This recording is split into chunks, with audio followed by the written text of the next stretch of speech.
A woman traveled 1,000 miles to marry a man she'd never met. But when she arrived at the remote frontier town, she learned a terrifying secret. The man she was supposed to marry had never existed at all. And the person who lured her there wanted her for a purpose so dark, it had already cost one man his life. And she might be next. The cold hit her first. A bitter mountain cold that seeped right through the train car windows, turning them into sheets of frosted glass. Cordelia Hayes had traveled for days, leaving the suffocating high society of Philadelphia behind, chasing the promise of a new life written in a stranger's steady hand. Now she couldn't see a thing. Just a sheet of ice between her and the world she traveled so far to find. The locomotive gave a final wheezing gasp and shuddered to a halt. Silverwood Station, the end of the line. The conductor's voice echoed through the empty car. Last stop, Silverwood. All passengers, disembark. She was the only one. Cordelia smoothed the front of her charcoal traveling suit, grabbed her carpet bag, and stepped onto the platform. The air was so thin and sharp it felt like swallowing a knife.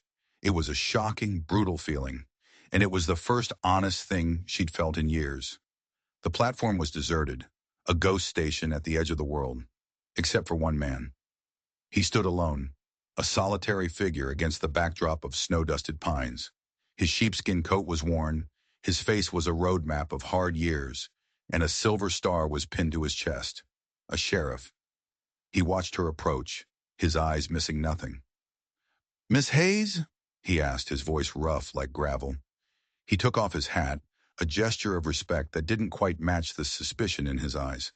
"Sheriff Callahan, we got word from Denver you'd be on this train." A wave of relief washed over Cordelia. It was real. This place was real. "How did you know it was me?" she asked, clutching her bag a little tighter. A smile touched his lips, but it was a cold thing, a winter sun that gave no warmth.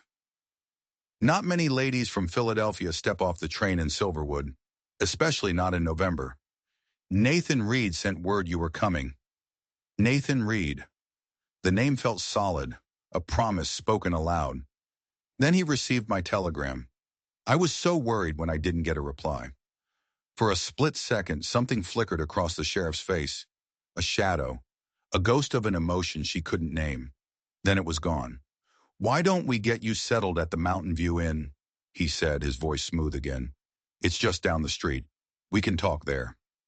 As they walked, Silverwood revealed itself. It wasn't much of a town, just one long, muddy road flanked by tired-looking buildings with false fronts. A general store, a saloon belching out the sound of a tinny piano, a small church, and at the very end, the Mountain View Inn. It was a place clinging to the edge of the wilderness, and it looked like the wilderness was winning. "Mr. Reed mentioned he would meet me at the station," Cordelia said, trying to keep the anxiety out of her voice. She scanned the few faces on the street, but none of them looked like the man who had written her such beautiful, thoughtful letters. The sheriff's pace slowed. He stopped in the middle of the road and turned to face her. "Miss Hayes," he started, his voice suddenly heavy. "There's something you should know." But before he could finish, a young deputy came running toward them, his face pale with panic. "Sheriff, fight down at the Silver Dollar. Palmer's got a gun on Stewart again." Callahan's jaw tightened into a knot. He looked from the deputy to Cordelia, torn.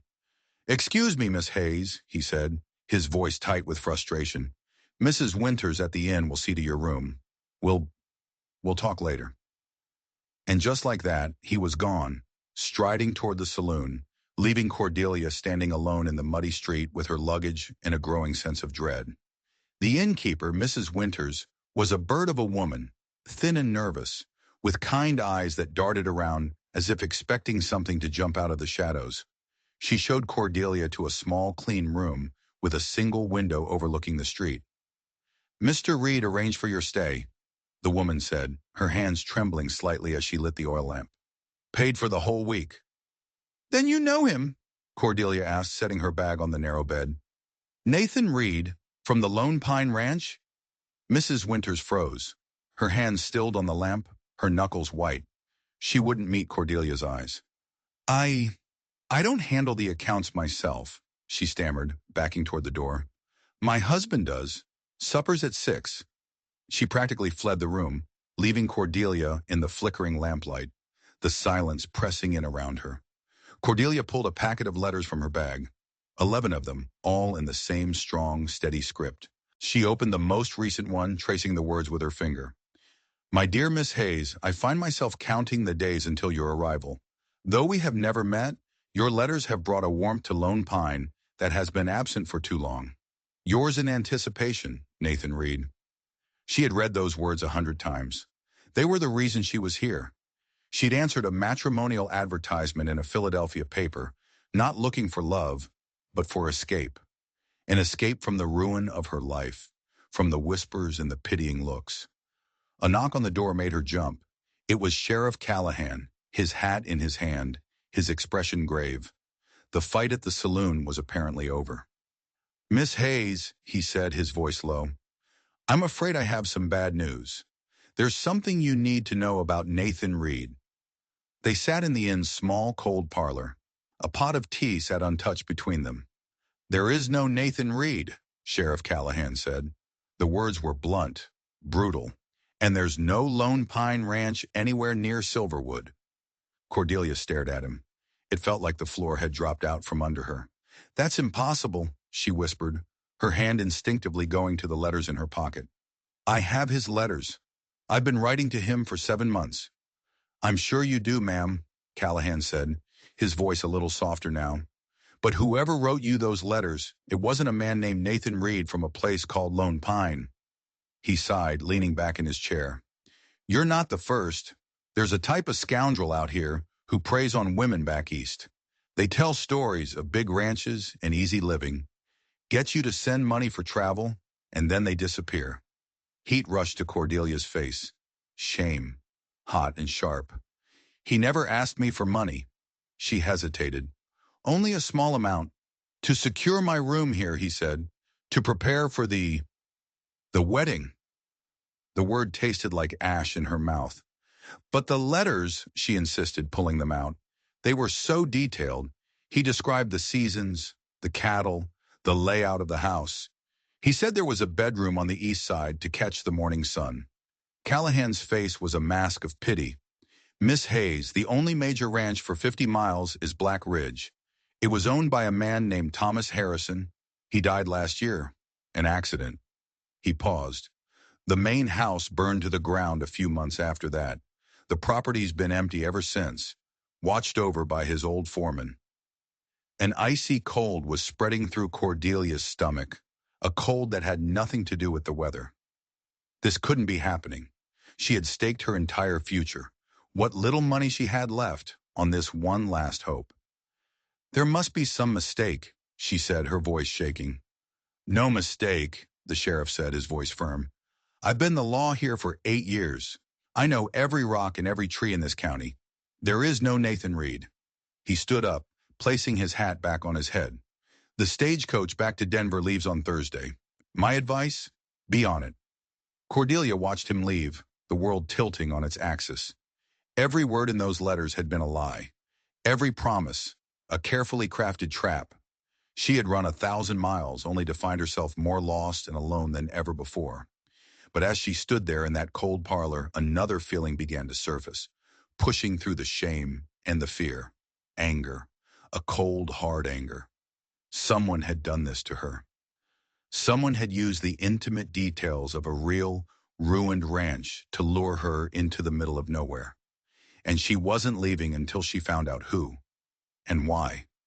She walked to the inn's front porch and stepped out into the night. Snow had started to fall, soft flakes melting on the wooden boards. This was a deception, yes, but it felt different than the slick, sophisticated betrayal she'd left behind in Philadelphia. This was something else, something stranger. She looked up at the star-filled sky. I'm not running, she whispered to the empty street. Not this time. Miles away, on a ridge overlooking the town, a man watched the lights of the Mountain View Inn through an old brass telescope. His name was Gideon Wolfe, and he had seen the woman from the train arrive. He'd seen the sheriff meet her. He'd seen them talk. And he knew, with a certainty that settled deep in his bones, that she was here because of the fire and the death. Another piece in a puzzle he couldn't solve. Another ghost drawn to the ashes of Black Ridge Ranch. The horse beneath him shifted, snorting clouds of steam into the frigid air. It was time to go. First, he needed supplies. Silverwood's general store was quiet. Marshall, the man behind the counter, just nodded when Gideon entered. Everyone knew Gideon Wolfe didn't speak. Not a word. Not since the war. Gideon placed a short, written list on the counter. Flour, coffee, bacon, and ammunition. A lot of ammunition. Marshall raised an eyebrow as he gathered the items. Expecting trouble, Wolfe? Gideon picked up the small slate and piece of chalk he carried in his coat pocket. He wrote quickly, his letters precise. Wolves. He held up the slate for Marshall to read. Pack's getting bold. Marshall wrapped the supplies. Heard you had a visitor out at the old Harrison place last week, he said, his voice casual. Too casual. Gideon's face remained a stone mask, but his hand went back to the slate. Who? Marshall shrugged. Fancy fella from back east, asking questions about the fire, about Harrison. Callahan sent him packing. Gideon's eyes narrowed. He paid for his supplies, his mind racing. A man from the east asking questions. Now a woman from the east lured here with a lie. What was happening at Black Ridge? As he loaded the supplies onto his horse, he saw Sheriff Callahan escorting the woman from the train into the inn. There was something about her posture, the determined set of her jaw, that seemed familiar, but he knew they'd never met. He was good with faces. It's what had kept him alive. He urged his horse north out of town as the sun began to dip below the mountains. The trail led him to what was left of Black Ridge Ranch. The main house was a charred skeleton against the twilight sky. Only the massive stone chimney remained, a lonely tombstone marking where a family had once lived. The fire hadn't taken everything. The barn, the spring house, and a small foreman's cabin were still standing. Gideon had lived in that cabin for 3 years, a silent guardian of a dead man's secrets. Inside, he lit a fire in the old cast-iron stove.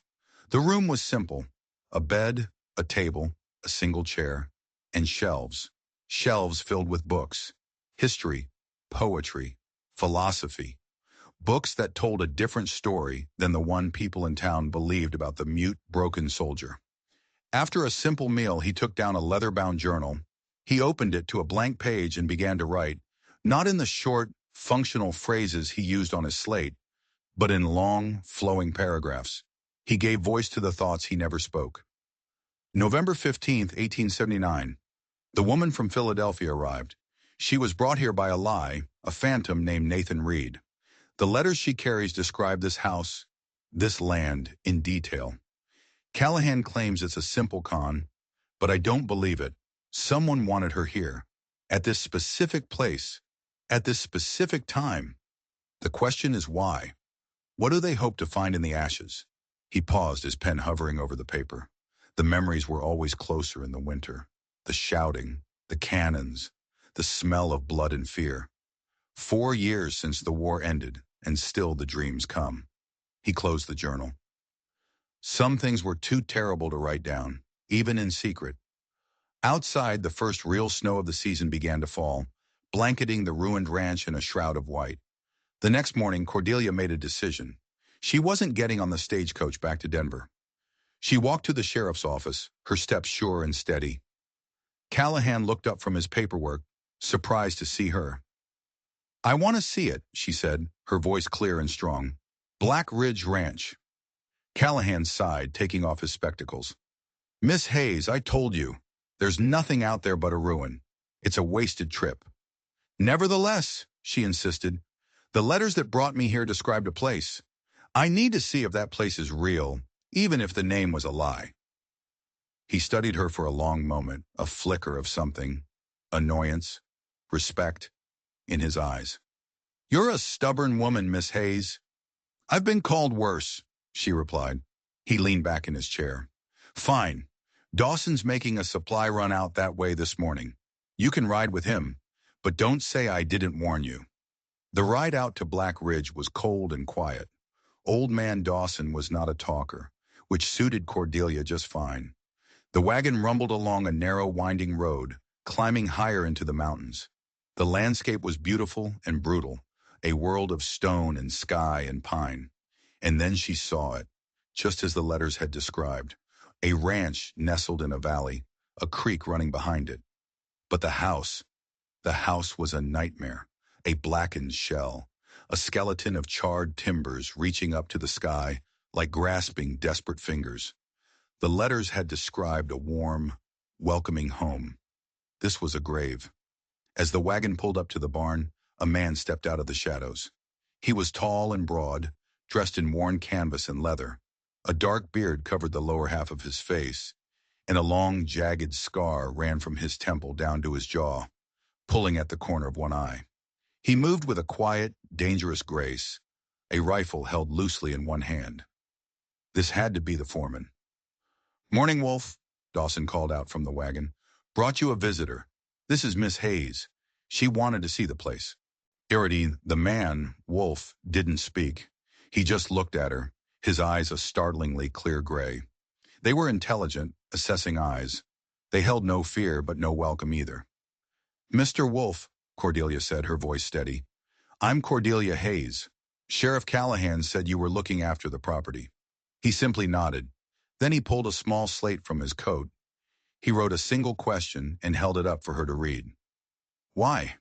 She was taken aback by his silence, by this strange form of communication. But she didn't let it show. "I came to Colorado to meet a man," she said, choosing her words carefully. "A man who described a ranch that sounds exactly like this one. I was told he didn't exist." Gideon's eyes narrowed. He wrote again. "No man. Just Harrison. He's dead." "I see," she said, her gaze drifting to the burned-out house. "The fire. What happened?" He wrote 2 words. Lightning. Storm. "How convenient," she murmured almost to herself. His head snapped up. He studied her more closely now, a new intensity in his gaze. There was something about her, something familiar, but he couldn't place it. "Wolf don't talk," Dawson explained from his seat. "Not since the war, but he hears just fine." "The war changes people," she said, her eyes still locked on Gideon. "My late husband came back with wounds and no one could see." She reached into her coat pocket and pulled out the packet of letters. "These letters," she said, holding them out to him, "they describe this place. The house, the view, the creek, everything." Gideon took them, his rough fingers brushing against hers. He read the top letter, his expression unreadable. The handwriting was not Thomas Harrison's. The name at the bottom, Nathan Reed, meant nothing to him. He handed the letters back. He wrote on his slate, his chalk strokes sharp and angry. "Someone played you for a fool." "Perhaps," she said, her voice quiet but firm. "But why? The letters didn't ask for money. They asked me to come here, to this specific place, at this specific time." She looked from the ruined house to Gideon's scarred face. "Whoever wrote them, they knew this ranch. They knew about Thomas Harrison, and they wanted me to find something." His expression was dark. He wrote again. "Dangerous place for a woman. I've learned that safety is an illusion, Mr. Wolf. It can be taken from you anywhere at any time." There was a history in her voice, a story of loss that he understood without words. Then she did something that completely surprised him. "Is there somewhere on the property I could stay?" she asked. "I'm willing to pay rent." He stared at her. Was she insane? Why would she want to stay here, in the middle of nowhere, at a place built on lies and tragedy? He wrote on his slate, "Why?"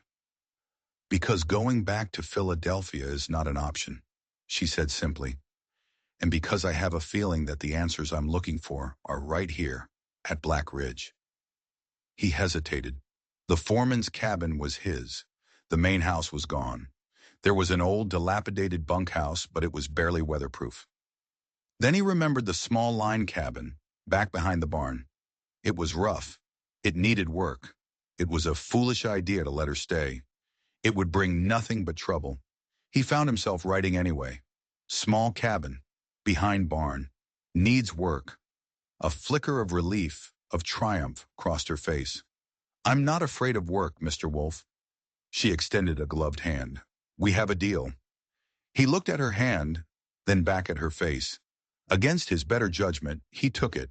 Her grip was surprisingly firm. As Old Man Dawson drove her back to town to collect her things, Gideon stood in the falling snow. This woman was a match, dropped into a forest of dry tinder, and he had a terrible feeling he was about to get burned. The cabin was worse than she had imagined. From the outside, it was a simple log structure. Inside, it was a wreck. Gaps between the logs let the wind whistle through. The stone fireplace belched smoke back into the room. The single window was cracked, letting in more cold than light. It was a miserable, forgotten little box. And it was hers. For the first time in years, Cordelia felt a flicker of something that wasn't fear or grief. It was determination. She had survived the ruin of her life in Philadelphia. She would survive this. She spent her first day in a flurry of activity. She swept out years of dust and grime. She used old rags to stuff the gaps in the walls. She learned through trial and smoky error how to build a fire that drew properly up the chimney. As the sun began to set, she stood in the doorway of her new, humble home and looked out at the vast, silent landscape. The beauty of it was overwhelming. The snow-covered hills, the dark pines, the distant mountains sharp against the evening sky, and in the middle of it all, the black skeletal ruin of the main house. A movement caught her eye. It was Gideon Wolfe, emerging from his own cabin, rifle in hand. He was making his rounds, checking the property line. He saw her standing there and paused, then changed his direction and walked toward her.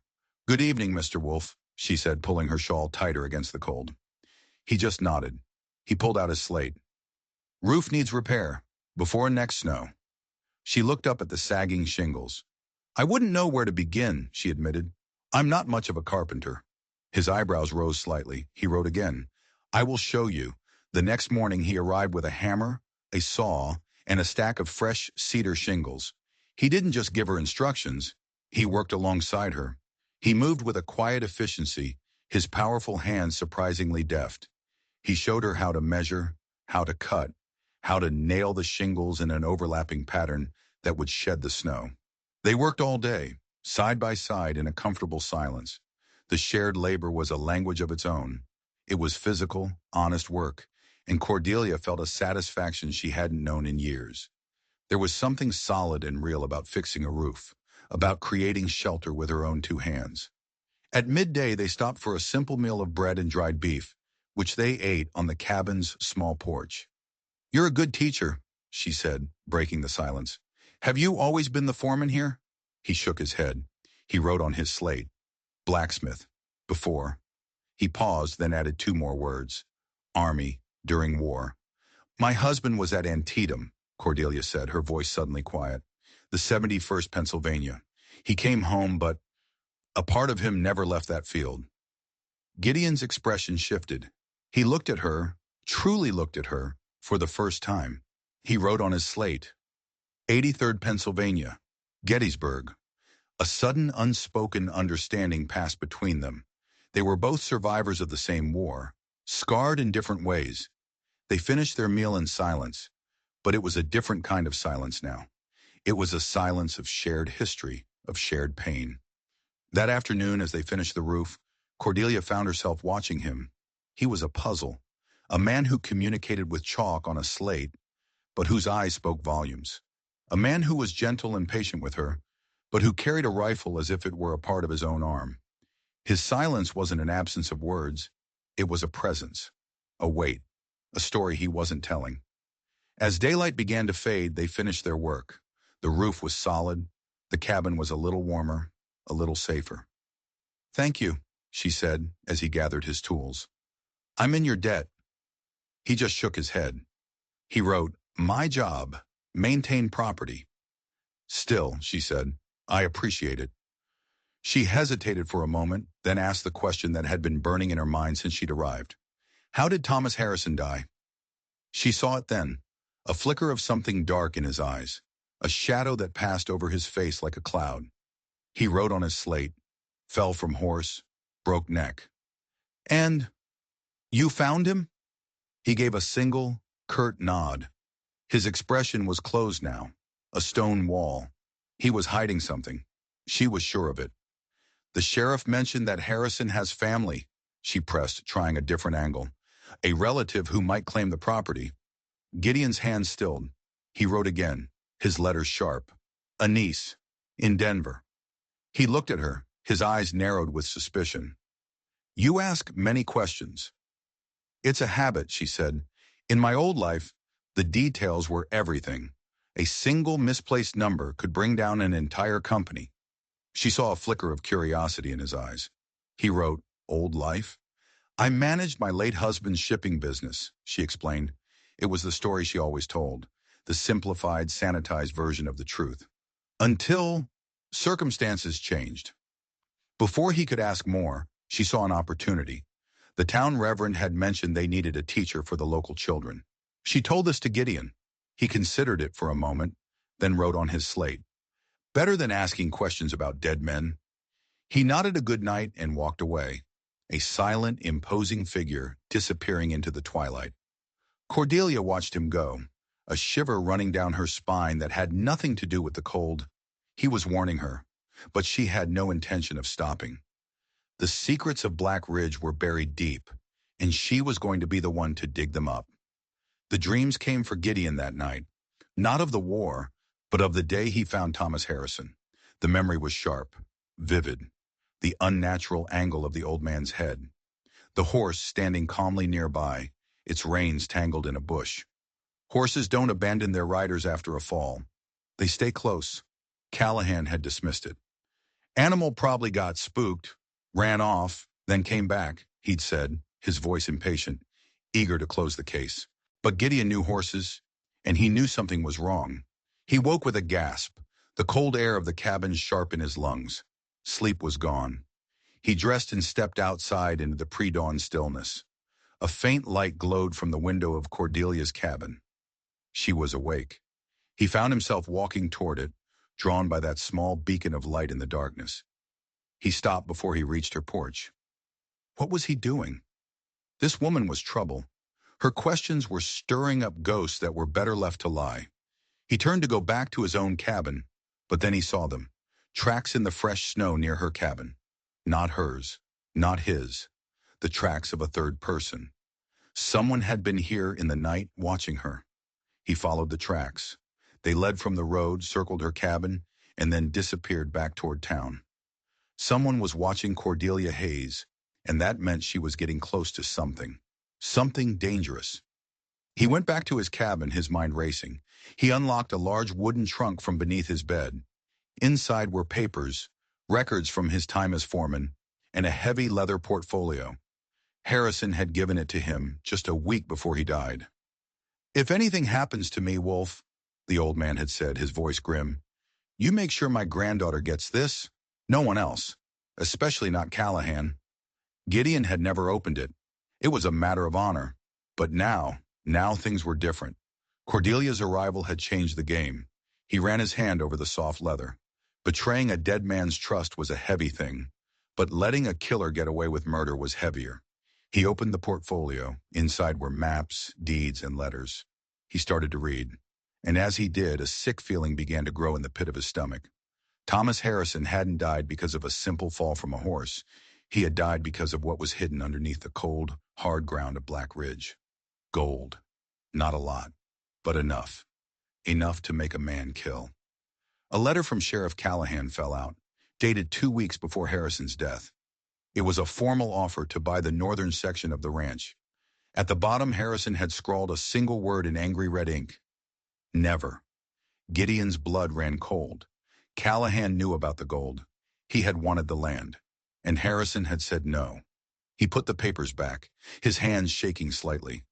He had his proof, or at least the beginning of it. But what could he do? He was a mute ex-soldier. Callahan was the law. Who would believe him? He looked out the window toward Cordelia's cabin. Maybe she would, but telling her would put her in even more danger. Cordelia was settling into a routine. 3 days a week, she rode into town to teach the local children in a small room at the back of the church. She was a good teacher, patient and firm, and the children who had been running wild began to respond to her. She liked the work.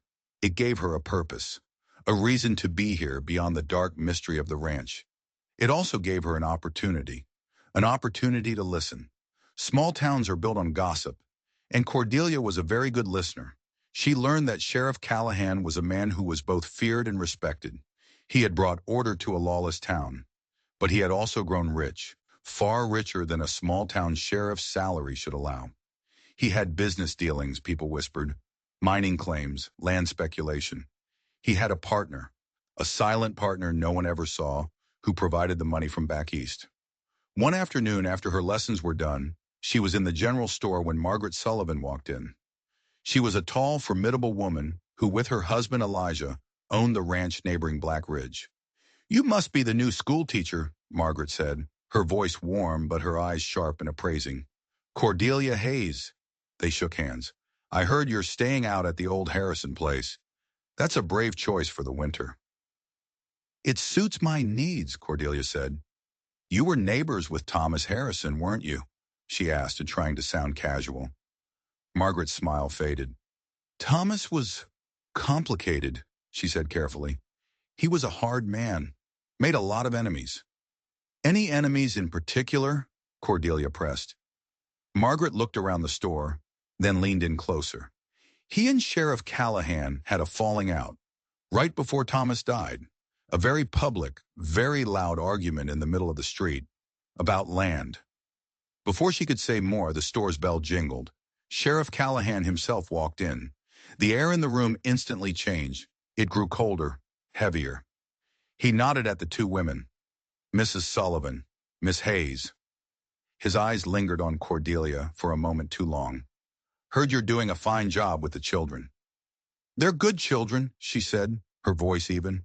"They just needed a little direction." "Direction?" he repeated, a strange smile on his face. "Yes, everyone needs that. It's a dangerous world for people without it." It was a warning. She knew it. He knew she knew it. The unspoken threat hung in the air between them. As Cordelia left the store, Margaret Sullivan caught her arm. "Be careful, dear," she whispered. "You're stirring a pot that some people want kept cold." That night, a blizzard swept down from the mountains. Snow fell thick and fast, burying the world in white. Cordelia was trapped in her small cabin, the wind howling outside like a hungry wolf. She wasn't frightened. She had food, she had firewood, and for the first time in a long time, she felt like she was in the right place. In the middle of the storm, there was a knock on her door. It was Gideon. He was covered in snow, his beard and eyebrows white with it. He carried a basket. Inside was fresh baked bread, a jar of preserves, and a side of smoked venison. He had come through the blizzard to make sure she had enough food. She ushered him inside out of the raging storm. He set the basket on the table, then pulled out his slate. "Storm will last for days, roads are closed." "Thank you," she said, her voice soft. "You didn't have to do this." He just shrugged. He looked around the small, warm cabin, at the books she had arranged on a makeshift shelf, at the curtains she had sewn for the window. She had made this derelict place into a home. "I found something," she said, her heart pounding. She had to trust him. She had no one else. In a locked room in the cabin, a trunk, it was filled with a young woman's things and a journal. Gideon's head snapped up, his eyes wide with a raw, unguarded emotion. Shock. And something else. Fear. "The journal belonged to Evelyn Harrison," Cordelia said, watching his face. "Thomas Harrison's granddaughter." He stared at her, his face a pale, strained mask in the lamplight. "She wrote about her grandfather, about how he was trying to force her to marry an old, powerful judge. She wrote about how she ran away, and she wrote about the person who helped her escape." She paused. "She called him G. I think that's you, isn't it?" He didn't write. He didn't have to. The truth was in his eyes. He had helped Evelyn escape her cruel grandfather. That's why he had stayed. Not out of loyalty to the old man, but to protect the girl he had left behind. "She wrote something else," Cordelia continued, her voice barely a whisper. "The last entry. It was after she heard her grandfather was dead. She said she didn't believe it was an accident. She said he knew the trail too well. She suspected he was murdered." Gideon closed his eyes. The stone wall he kept around himself was crumbling. He finally picked up the slate. His hand was shaking as he wrote. She was right. Cordelia's breath caught in her throat. "You know who did it." He nodded slowly. He wrote one name, the name of the man who was the law in Silverwood, the name of the man who had warned her to stop asking questions. Callahan. The howling of the wind outside seemed to fade. All Cordelia could hear was the frantic beating of her own heart. She had come here chasing a ghost, a man made of ink and paper. But she had found something real, a conspiracy, a murder. And now she was right in the middle of it. Gideon looked at her, his eyes filled with a terrible weariness. He wrote on his slate, "He will kill again to keep this secret, and now he knows you're here." The storm raged for 3 days, cutting Black Ridge off from the world. For 3 days, Cordelia and Gideon were islands in a sea of white, bound together by the dangerous secret they now shared. He showed her the portfolio. She saw the maps, the assay report confirming the gold, the threatening letter from Callahan. The pieces of the puzzle were falling into place. Evelyn has to be the one who wrote the letters, Cordelia realized, staring into the flames of her fireplace. She couldn't come back here herself. Callahan would be watching her. She needed someone else, an outsider, someone who could ask questions. Gideon nodded, his expression grim. He wrote on his slate, "She must have found out about you, your past, uncovering fraud." "My past," Cordelia murmured. The shame of it still clung to her. The scandal that had ruined her husband's name, all orchestrated by his charming, ruthless business partner, Richard Hargrove. She had been the one to find the proof of Richard's crimes in the company books, but he had twisted it, making it look like she and her dead husband were the guilty ones. She had fled Philadelphia with what little money she could salvage, a fugitive from a lie. "Evelyn found another woman running from a powerful man's deception," she said, the realization dawning on her. "She thought I would understand. She thought I would have the skills to uncover the truth here." And she had. But in doing so, she had made herself a target. When the storm finally broke, the world was silent, pristine, and blindingly white. The silence was broken by the sound of approaching sleigh bells. It was Margaret and Elijah Sullivan, come to check on them. "We were worried," Margaret said, bustling into Cordelia's cabin and wrapping her in a fierce hug. "A storm like that can be deadly." Her sharp eyes took in the scene. Gideon sitting by the fire, the portfolio open on the table. She looked from the papers to their faces. "Looks like you two have been busy," she said, her voice low. "It's time you told us everything." They did.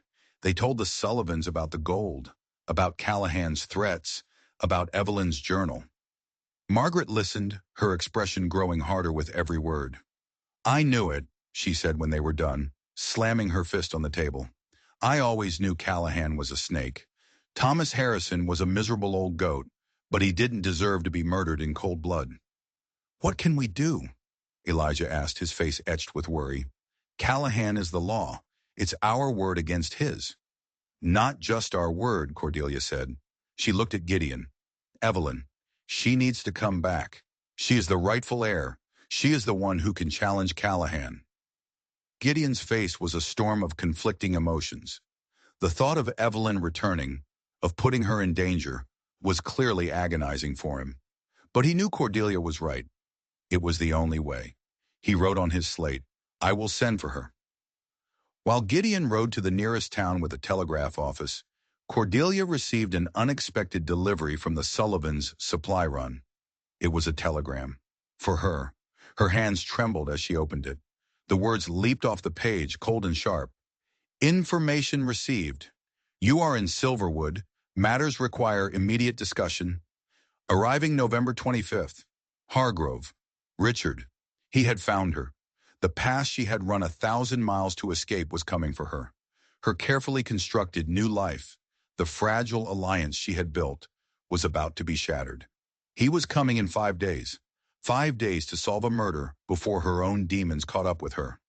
The news of Richard's impending arrival cast a dark shadow over their plans. "This complicates things," Margaret said, her voice grim. "This Hargrove, is he dangerous?"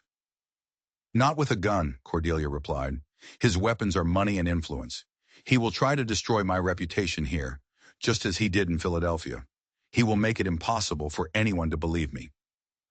"Then we have to move faster," Elijah said. That night, Cordelia couldn't sleep. She sat by the fire, Richard's telegram in her hand. the past and the present colliding in her mind. Richard and Callahan. They were two sides of the same coin. Men who used power and position to take what they wanted, crushing anyone who got in their way. A quiet knock came at her door. It was Gideon. He couldn't sleep either. He came in and sat by the fire, the silence between them comfortable, familiar. She told him about Richard, about the lies, the betrayal, the ruin. She told him everything. When she was done, tears streaming down her face, he simply reached out and took her hand. His hand was rough, calloused, but his touch was gentle. He held her hand until her tears subsided. Then he wrote on his slate, "You are not that woman anymore." She looked at him, at his scarred face, his clear, steady eyes, and she knew he was right. The woman who had fled Philadelphia was gone. In her place was someone stronger, someone who had fixed a roof, who had faced down a killer's threats, who had found allies in the most unlikely of places. 3 days later, a response came from Evelyn. Returning on the 26th. Will not be intimidated. Justice for my grandfather. She was coming. The day after Richard was due to arrive. The final pieces were moving into place. The board was set. The game was about to begin. Cordelia felt a strange sense of calm settle over her. She was not afraid. She was ready. Richard Hargrove arrived in Silverwood like a conquering king. He stepped off the stagecoach, dressed in a fine wool coat and polished leather boots that were completely unsuited for the muddy frontier street. He looked around at the small, rough town with an expression of thinly veiled disgust. He had booked the best room at the Mountain View Inn, and by the time Cordelia came to meet him, he was already holding court in the parlor, a glass of expensive brandy in his hand. "Cordelia," he said, his voice smooth and condescending, "this is where you've been hiding. It's even more rustic than I imagined." "It's my home now, Richard," she said, her voice cold. She refused the seat he offered, choosing to stand. She would not let him put her in a position of weakness. "Why are you here?" "I'm here to save you, of course," he said with a charming smile that didn't reach his eyes. "To bring you back to civilization. I've managed to clear up that unfortunate business back in Philadelphia. The charges have been dropped. We can rebuild.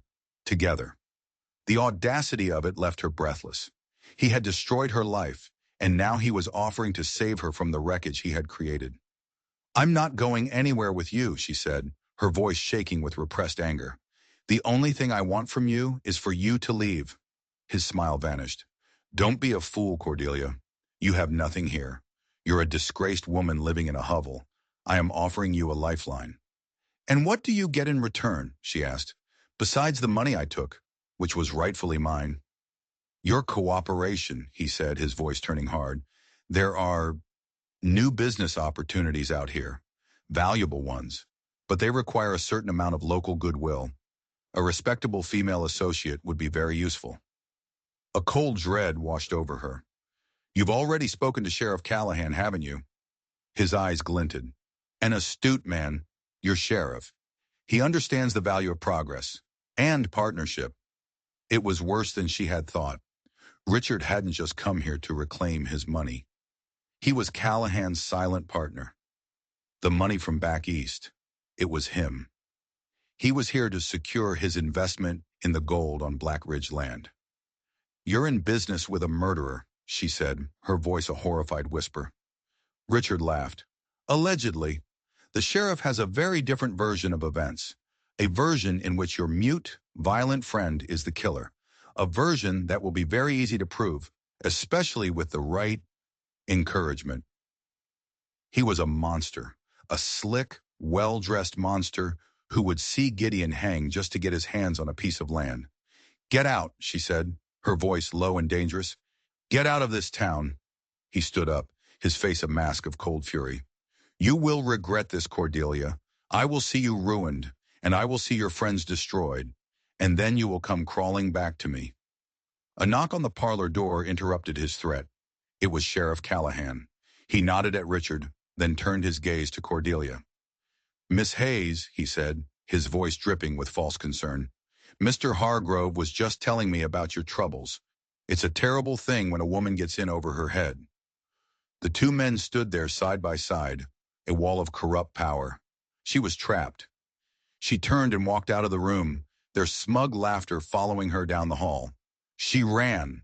She got on the horse she had ridden into town, and she fled, back to the one place she felt safe, back to Black Ridge. She found Gideon in the barn, sharpening an axe, the rhythmic scrape of steel on stone the only sound. He looked up as she burst in, her face pale, her eyes wide with terror. He saw the fear in her face and was by her side in an instant, his hands on her shoulders, his presence solid and reassuring. She told him everything, about Richard, about the partnership with Callahan, about their plan to frame him for the murder. He listened, his face growing darker with every word. When she was done, he pulled her into a fierce embrace. He held her tight, a silent promise of protection. Then he released her and went to his slate. He wrote 3 words. We fight them. The next morning, Evelyn Harrison arrived. She was not what Cordelia had expected. She was small and slender, but she had a fire in her eyes, a core of steel that reminded Cordelia of Margaret Sullivan. She looked at the ruined shell of her family home, her face a mixture of grief and grim determination. He will not get away with this, she said, her voice clear and strong. They gathered in Gideon's cabin, Cordelia, Evelyn, Gideon, and the Sullivans, a small band of rebels against the corrupt power of Callahan and Hargrove. They will try to arrest Gideon tomorrow, Elijah said. The probate hearing for the estate is scheduled for the afternoon. They will have him in chains before the judge even arrives. The judge, Evelyn said, a thoughtful look on her face. Judge Holloway. He was the man my grandfather wanted me to marry. He is a hard man, but he is not a dishonest one. If we can get to him, if we can present him with our evidence before Callahan can poison his mind, we might have a chance. How? Margaret asked. Callahan will be watching every road into town. Not every road, Gideon wrote on his slate. He went to a map on the wall. He pointed to a thin, winding line that went over the mountains. The old miners' trail. It meets the Denver Road east of town. We can intercept the judge's stagecoach before it reaches Silverwood. It was a desperate, dangerous plan. The trail was treacherous in the winter. They would be exposed, vulnerable. But it was their only hope. I'll go, Gideon wrote. No, Evelyn said, her voice firm. I am the heir. I will face the judge myself. And Cordelia must come too. Her testimony about Hargrove and Callahan is crucial. Gideon looked at Cordelia, his eyes filled with worry. He didn't want her to go. He didn't want to put her in more danger. I'm going, she said, meeting his gaze. We started this together. We'll finish it together. The ride over the mountains was brutal. The air was thin and bitingly cold. The trail was a narrow, icy ribbon clinging to the side of the mountain. One misstep could send them plunging into the abyss below. Gideon led the way, his big horse sure-footed and steady. Evelyn followed, her face set with determination. Cordelia brought up the rear, her heart pounding with a mixture of fear and adrenaline. They rode for hours, the world a vast, empty expanse of snow and sky. They were 3 small figures against an unforgiving landscape, racing against time. They reached the Denver Road just as the sun was beginning to climb in the morning sky. They were exhausted, frozen, but they had made it. They waited by the side of the road, hidden in a grove of aspens. It wasn't long before they heard it. The rumble of wheels, the jingle of harnesses, the stagecoach. Gideon led their horses out into the middle of the road, blocking the way. The stagecoach driver pulled his team to a halt, his face a mixture of fear and anger. What in the devil's name is this? The door of the coach opened, and a tall, stern-looking man with silver hair stepped out. Judge Holloway. I am a territorial judge, he boomed, his voice filled with authority. Explain this outrage at once. Evelyn stepped forward. Judge Holloway, she said, her voice clear and steady. I am Evelyn Harrison. The judge's eyes widened in recognition. I am here, she continued, to report a murder.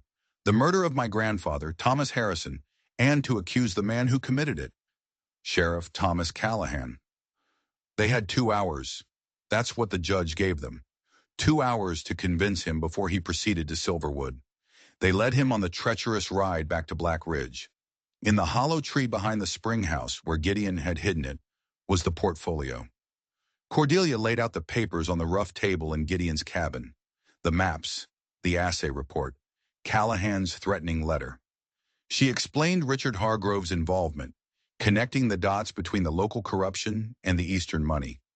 Then Evelyn presented her journal, reading aloud the passages about her grandfather's cruelty and her fear of Callahan. Judge Holloway listened, his face an unreadable mask. He examined every piece of paper, his sharp legal mind missing nothing. Gideon stood by the window, watching the road. He knew Callahan would not be idle. He knew they were running out of time. Finally, the judge looked up. "You have presented a compelling case," he said, his voice slow and deliberate. "But it is circumstantial. You have motive, you have opportunity, but you have no definitive proof that Callahan killed Thomas Harrison." A terrible silence fell over the room. They had come so far, risked so much, and it wasn't enough. Just then, Gideon stiffened. He whistled, a sharp, urgent sound. Riders, coming fast. It was Callahan, and he wasn't alone. He had a posse of 6 men with him, including Richard Hargrove. They were surrounded. "It's over," Evelyn whispered, her face pale. "No," Cordelia said, her voice filled with a sudden, fierce certainty. "It's not." She looked at the portfolio, at the maps spread across the table. An idea, a desperate, wild idea began to form in her mind. "The proof isn't in these papers," she said, her eyes alight. "It's out there, in the ground." She pointed to a spot on the map, on the northern section of the property, the place where Thomas Harrison had died. "Callahan didn't just stage an accident," she said, the pieces clicking into place. "He was looking for something, the gold, but he never found the main vein described in the report. He thinks it's still out there, and he's come back for it." "What are you saying?" the judge asked. "I'm saying," Cordelia replied, a slow smile spreading across her face, "that we are about to set a trap." "Sheriff Callahan," Judge Holloway's voice boomed across the snowy clearing, "I am ordering you and your men to stand down." Callahan, sitting on his horse flanked by Richard and his deputies, just laughed. "You have no authority here, Judge. Not anymore. You're on private property, consorting with known fugitives. This is a lawful arrest." He held up a warrant. "For the arrest of Gideon Wolfe, for the murder of Thomas Harrison." "On what grounds?" Holloway demanded. "On the grounds of evidence," Richard Hargrove called out, his voice smooth and confident. He held up a wicked-looking knife. "Found hidden in the ashes of the old house, Wolfe's custom blade. Still has Harrison's blood on it." It was a lie, a bold public lie. Gideon, standing on the porch of his cabin, just shook his head slowly. "And what about the women?" the judge asked, his voice cold. "Accessories," Callahan said with a shrug. "They'll be taken into custody for questioning." He looked directly at Cordelia, a cruel smile on his face. "Unless Miss Hayes wishes to cooperate, tell us the truth about how Wolfe forced you to help him." This was their plan: to discredit the judge, arrest Gideon, and intimidate the women into silence. "You will not set foot on this property," Evelyn's voice rang out, clear and strong. She stood beside Gideon, a rifle in her hands. "This land is mine, and you are trespassing." Callahan's face hardened. "You have until the count of 3 to surrender," he snarled. "1, wait," Cordelia shouted. All eyes turned to her. She stepped forward, away from the protection of the cabin. She looked directly at Richard. "You don't want them, Sheriff," she said, her voice carrying in the cold, still air. "You want the gold, and I know where it is." A flicker of greed crossed Richard's face. Callahan tried to hide his interest, but his eyes gave him away. "What are you talking about?" he demanded. "Thomas Harrison was a clever man," Cordelia said, improvising, praying her gamble would work. "He didn't trust banks. He didn't trust anyone. He converted all his assets into gold bullion, and he buried it, right before he died." She pointed toward the burned-out ruin of the main house.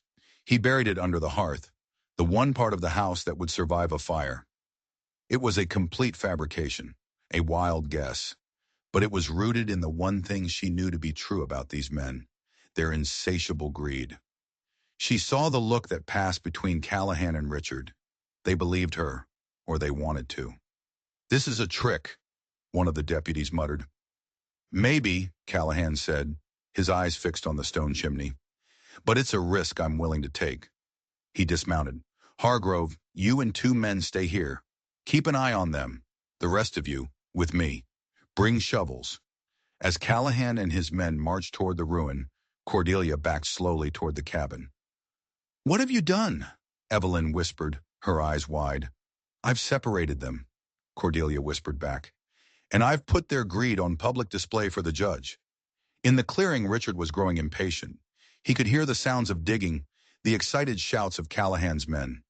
He looked at the cabin, at the 3 defiant figures on the porch. He couldn't let them win. "This is taking too long," he snarled at the 2 deputies with him. "Let's go. We'll take them now." He spurred his horse forward, but he hadn't counted on Gideon. In a blur of motion, Gideon was off the porch. He moved with a speed and grace that was terrifying. He didn't go for a gun. He grabbed a heavy blacksmith's hammer from a workbench. As Richard's horse charged, Gideon swung the hammer. Not at the man, but at the ground in front of him. The hammer struck a patch of ice, sending a shower of frozen shards into the horse's face. The animal screamed, rearing up in terror, and Richard Hargrove, the sophisticated man of finance, was thrown unceremoniously into a snowbank. The 2 deputies, seeing their leader defeated, hesitated. And in that moment of hesitation, 2 more figures appeared. Margaret and Elijah Sullivan, rifles raised, emerging from the trees where they had been waiting. They weren't alone.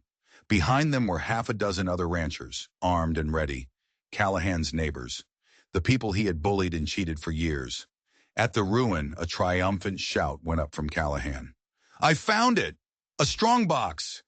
He heaved a heavy metal box from the hole they had dug. He smashed the lock with the butt of his pistol and threw open the lid.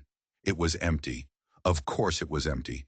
His face, which had been alight with triumph, contorted into a mask of pure rage. He turned, his pistol raised, and saw it all.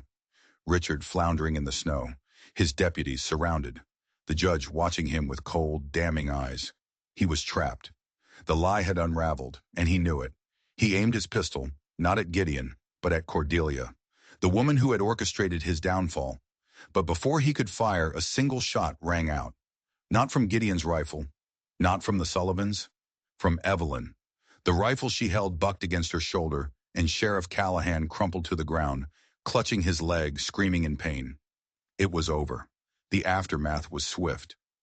Judge Holloway, now in full command, took the testimonies of everyone present.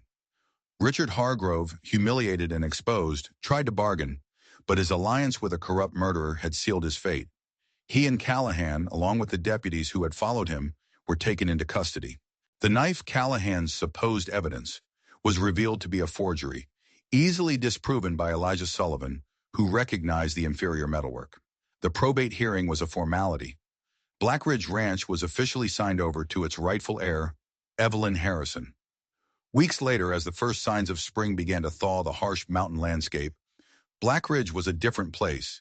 It was filled with the sounds of hammers and saws as the Sullivans and their neighbors helped Evelyn and Gideon begin the long process of rebuilding the main house.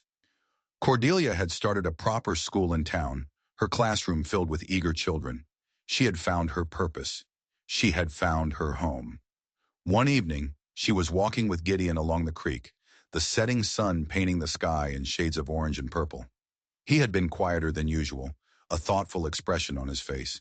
He stopped and took out his slate. He wrote, then hesitated, then wiped it clean. He did this 3 times. Finally, he looked at her, his clear gray eyes filled with an emotion she had never seen before. He took a deep breath, and then he spoke. His voice was rough, raspy from years of disuse, but it was the most beautiful sound she had ever heard. "Cordelia," he said, just her name, but it held a world of meaning, a world of gratitude, of respect, and of love. She smiled, tears filling her eyes. "Gideon," she said, taking his hand. They stood there for a long time, watching the stars come out, 2 survivors who had found in the ashes of the past the promise of a future. They had come looking for justice, for escape, for a new beginning, and in the wild, beautiful, unforgiving heart of the Colorado mountains, they had found it all, and they had found each other. Justice comes in many forms. Sometimes it's swift and loud, like a gunshot in a silent clearing. Other times it's slow and quiet, like the steady work of rebuilding a home from its ashes. For Cordelia, Gideon, and Evelyn, it was both. If you believe that sometimes you have to fight for your own happy ending, hit that like button. And for more stories of impossible odds and unbreakable spirits, don't forget to subscribe. We've got a lot more to share.